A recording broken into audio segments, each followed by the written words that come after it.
बॉलिवूडचा प्रसिद्ध अभिनेता शाहरुख खान पुन्हा एकदा चर्चेत आलाय। ती चर्चा सुरू झाली ते म्हणजे त्याच्या घराच्या रिनोव्हेशन पासून।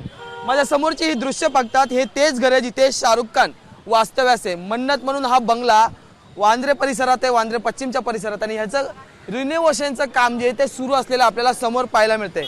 पण हे काम आता वादाच्या भोवऱ्यात आलेलं आहे। खरं तर आरटीआय ॲक्टिव्हिस्ट संतोष दौंडकर यांनी या कामाबद्दल तक्रार केलेली आहे। खरं तर या बंगल्यापासून समोरच जे ते समुद्र आहे, वांद्रे परिसरातला समुद्र, आणि त्या ठिकाणावर हे काम चालू आहे। त्यामुळे कोस्टल रेग्युलेशन झोनला जे ते संतोष दौंडकर यांनी तक्रार केली होती की ह्या कामामुळे जे ते कोस्टल रेग्युलेशन झोनचे जे नियम आहेत त्याचं उल्लंघन केलं जाते।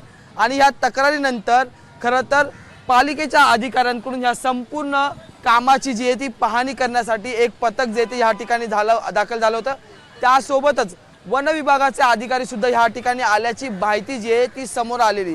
यात विशेष बाब म्हणजे की त्यांनी दिलेल्या तक्रारीनंतर आता अहवाल तयार करण्यात आलेला आहे आणि तो आरटीआय ॲक्टिव्हिस्ट संतोष दौंडकर यांना देण्यात आलेला आहे। आणि या बंगल्याचं काम पूर्णत्वास जाण्यासाठी 1 वर्षाचा कालावधी लागणार आहे, आणि त्याच्या आधीच हा बंगला आणि शाहरुख खान जो आहे तर या कामामुळे पुन्हा एकदा चर्चेत आलेला आहे। त्यामुळे आता या अहवालात पालिका बीएमसीने काय म्हटलेलं आहे, सीआरझेडची काय माहिती आहे, हे सुद्धा पाहणं तितकंच महत्त्वाचं ठरणार आहे। पण शाहरुख खानच्या टीमकडून सांगण्यात येत आहे की आम्ही सगळ्या परवानग्या घेऊनच कामाला जी आहे ती सुरुवात केलेली आहे। व्हिडिओ जर्नलिस्ट कृष्णा कापरेसह मी अजय माने, एबीपी माझा, मुंबई। एबीपी माझा, उघडा डोळे बघा नीट।